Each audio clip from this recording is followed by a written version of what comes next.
کیا قرآن کریم کے مطابق زمین رکی ہوئی ہے، ساکن ہے، پہاڑوں کو اس کے اوپر میخوں کی طرح گاڑ دیا ہے؟ کہ حضرت محمد صلی اللہ علیہ وآلہ وسلم کی اس حدیث کے مطابق کہ جب زمین ڈگمگانے لگی تو اللہ تعالیٰ نے اس کے اوپر پہاڑ رکھ دیے، تو کیا اس کا مطلب کہ زمین رک گئی؟ کیا قرآن کریم اور سائنس میں یہاں پر تضاد ہے؟ آپ جانتے ہیں مجھے حال ہی میں کس بات نے سب سے زیادہ حیران کیا؟ آج کے دور میں بھی کچھ ایسے مسلمان ہیں جو بہت مخلص ہیں اور نیک ہیں، لیکن وہ آج بھی یہ یقین رکھتے ہیں کہ زمین اسٹیشنری ہے، یعنی بالکل ساکن ہے اور رکی ہوئی ہے۔ ان کا خیال ہے کہ زمین ایک جگہ کھڑی ہے اور سورج اور چاند ہمارے ارد گرد گھوم رہے ہیں۔ لیکن حیرت کی بات یہ ہے کہ اگر آپ قرآن پاک کھولیں اور جدید سائنس کی آنکھ سے دیکھیں تو آپ کو کچھ اور ہی نظر آئے گا۔ قرآن کریم نے ناسا کے وجود میں آنے سے صدیوں پہلے ایک متحرک اور چلتی ہوئی زمین کا نقشہ کھینچ دیا تھا۔ تو چلیں اس بات کو بہت ہی سادہ اور منطقی انداز میں سمجھتے ہیں۔ سب سے پہلے قرآن کریم کی طرف چلتے ہیں۔ کیا قرآن کریم کہتا ہے کہ زمین رکی ہوئی ہے؟ بالکل نہیں۔ جب ہم مطالعہ کرتے ہیں سورہ یاسین اور سورہ انبیاء کا، اس میں اللہ تعالیٰ سورج، چاند اور رات اور دن کا ذکر کرتے ہیں اور پھر ایک بہت خاص جملہ فرماتے ہیں، بسم اللہ الرحمن الرحیم، کلو فی فلک یسبحون، یعنی یہ سب ایک مدار آربٹ میں تیر رہے ہیں۔ یہاں عربی لفظ یسبحون پر غور کریں، یہ سبھا سے نکلا ہے، جس کا مطلب ہے تیرنا، ٹو سویم۔ تیرنے کا مطلب ہے کہ کوئی چیز اپنی حرکت، اپنی موشن کے ساتھ چل رہی ہے۔ اگر پوری کائنات میں صرف زمین ہی رکی ہوئی ہوتی تو اللہ تعالیٰ یہ کیوں فرماتے کہ یہ سب ایک سسٹم میں تیر رہے ہیں؟ پھر قرآن کریم ایک اور مقام پر کہتا ہے کہ سورج اپنی ایک منزل کی طرف بڑھ رہا ہے۔ یہ سورہ یاسین کی آیت نمبر 38 ہے۔ اب ذرا کامن سینس سے سوچیں، اگر سورج بڑھ رہا ہے، وہ بھی سائنس کے مطابق 7,20,000 کلومیٹر پر آر پر موو کر رہا ہے، اور زمین گریویٹیشنل سسٹم میں سورج سے جڑی ہوئی ہے، یکجا ہے، تو زمین کیسے اسٹیشنری رہ سکتی ہے جب سورج موو کر رہا ہے؟ ایک چیز موو ہو اور اس کے ساتھ جڑی ہوئی چیز حرکت ہی نہ کرے، یہ ممکن ہی نہیں۔ کچھ لوگ کہتے ہیں اگر زمین گھوم رہی ہے تو ہمیں محسوس کیوں نہیں ہوتا؟ اس کی بہت سادہ اور مضبوط دلیل ہے۔ ایک لمحے کے لیے تصور کریں، آپ ایک بہت بہترین لگژری گاڑی یا ٹرین میں سفر کر رہے ہیں جو 200 کی سپیڈ پر جا رہی ہے، شیشے بند ہیں اور ٹریک بالکل ہموار سموتھ ہے۔ کیا آپ کو لگتا ہے کہ آپ ہل رہے ہیں؟ نہیں، آپ سکون سے چائے پی سکتے ہیں اور وہ گرے گی بھی نہیں۔ انسان کو حرکت یا موشن تب محسوس ہوتی ہے جب سپیڈ کم یا زیادہ ہو یا جھٹکا لگے۔ اللہ نے زمین کی حرکت کو اتنا سموتھ بنایا ہے کہ ہمیں جھٹکا محسوس ہی نہیں ہوتا۔ دوسری بات کو سمجھیں، جو سنائپر کی گولی ہوتی ہے، اور یہ بات وہ فوجی جو سنائپر جانتے ہیں وہ اچھی طرح سمجھ سکتے ہیں، اگر وہ بہت دور سے گولی چلائیں تو انہیں نشانہ تھوڑا سائڈ پر رکھنا پڑتا ہے۔ کیوں؟ کیونکہ جتنی دیر میں گولی ہوا میں رہتی ہے اتنی دیر میں زمین ذرا سا، تھوڑا سا روٹیٹ کر جاتی ہے۔ اگر زمین رکی ہوئی ہوتی تو گولی سیدھی جاتی۔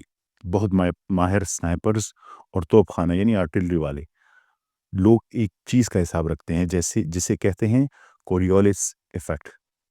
کوریولیس ایفیکٹ کہتے ہیں، یہ ایفیکٹ کیا ہوتا ہے کہ زمین گھوم رہی ہے، جو چیز بہت دور تک جاتی ہے جیسے سنائپر بلٹ یا آرٹلری شیل، وہ زمین کے گھومنے کی وجہ سے اپنی سیدھی لائن سے تھوڑا سا ہٹ سکتی ہے، مگر یہ ایفیکٹ صرف بہت زیادہ دور شاٹس میں محسوس ہوتا ہے، یعنی کافی دور شاٹ ہو۔ عام فائرنگ میں اس کا کوئی فرق نہیں پڑتا۔ تو پھر بعض مسلمانوں کو یہ کیوں لگتا ہے کہ زمین ساکن ہے؟ وہ کہتے ہیں کہ بہت سے علماء کرام جیسے کہ حضرت امام احمد رضا خان صاحب کا نظریہ تھا کہ زمین ساکن ہے۔ دیکھیں، اس میں کوئی شک نہیں کہ وہ ایک بہت بڑے عالم تھے، لیکن ہمیں یہ سمجھنا ہوگا کہ انہوں نے یہ بات 19ویں صدی یعنی 19 سینچری میں کی تھی، جب سائنس اور ٹیکنالوجی اتنی ترقی یافتہ نہیں تھی۔ انہوں نے اس وقت جو ایکوائر نالج موجود تھا اس کے مطابق تشریح کی، لیکن یاد رکھیں اللہ تعالیٰ ہم سے ہمارے دور کے علم کے مطابق سوال کرے گا، 200 سال پرانے دور کے مطابق نہیں۔ آج ہمارے پاس سیٹلائٹس ہیں، ہم خلا میں جا چکے ہیں۔ قرآن کریم ہمیں بار بار کہتا ہے کہ اندھی تقلید نہ کی جائے، خود تحقیق کرو، علم بڑھاؤ، اور اللہ تعالیٰ ہم سے اسی علم کے مطابق پوچھے گا جو آج ہمارے پاس موجود ہے۔ ہم نے اپنے اکابرین کا احترام بھی کرنا ہے اور جدید حقیقت کو تسلیم بھی کرنا ہے۔ پر انہوں نے ایسا کیوں کہا تھا؟ اس کو سمجھنے کے لیے آپ کو یہ سمجھنا، قرآن کریم کی ایک آیت کو سمجھنا ہوگا جس میں کہا گیا ہے پہاڑوں کو اوتاد، پیگز، میخیں یعنی کیلے، کہ زمین میں یہ کیلوں کی طرح ہے۔ پر کیوں؟ اسے سمجھنے کے لیے آپ کو یہ جاننا ہوگا کہ ہمارے پیروں کے نیچے کیا ہے جسے ہم زمین کہتے ہیں۔ تصور کریں ہم کسی ٹھوس پتھر پر نہیں کھڑے جو نیچے تک پتھر ہی ہو۔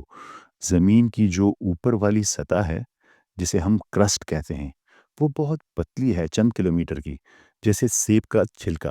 اور اس پتلے چھلکے کے نیچے کیا ہے؟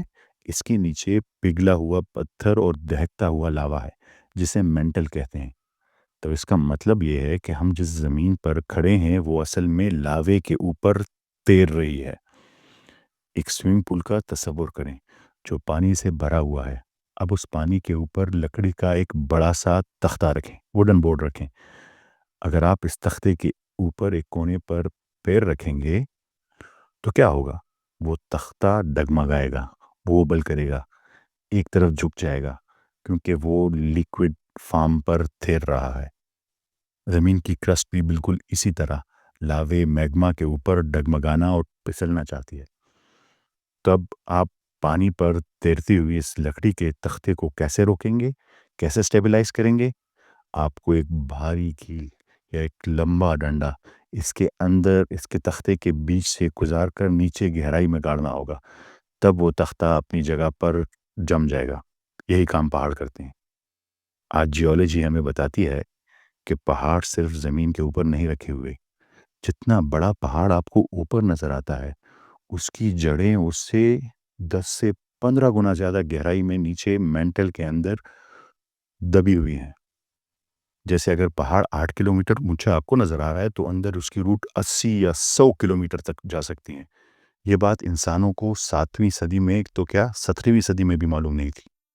یہ صرف ماڈرن جیولوجی نے حالیہ صدی میں معلوم کیا۔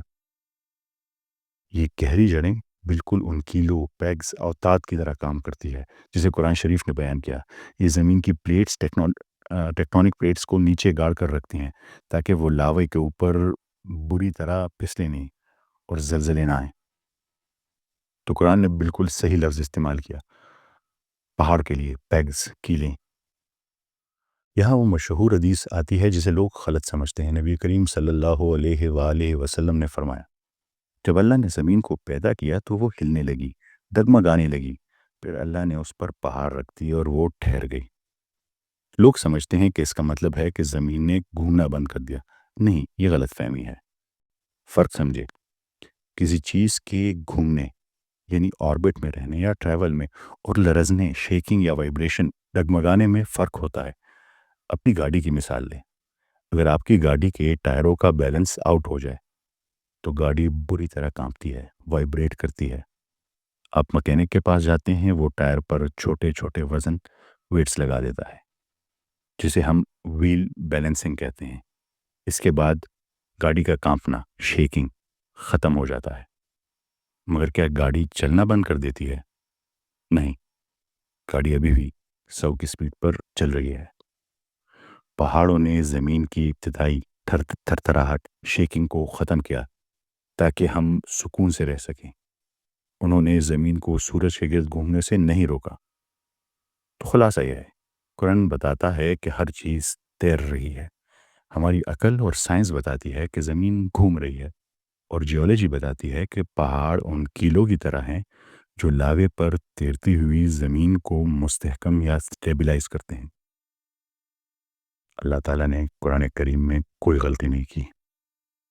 قرآن کریم نے اللہ تعالیٰ نے کائنات کی انجینئرنگ کمال کی ہے۔ آپ کو سائنس سے ڈرنے کی ضرورت نہیں۔ سائنس تو بس یہ دریافت کر رہی ہے کہ اللہ تعالیٰ نے یہ نظام کیسے بنایا ہے۔ غور و فکر کرتے رہیں اور یاد رکھیں، ہم سب ایک چلتی ہوئی زمین کے مسافر ہیں۔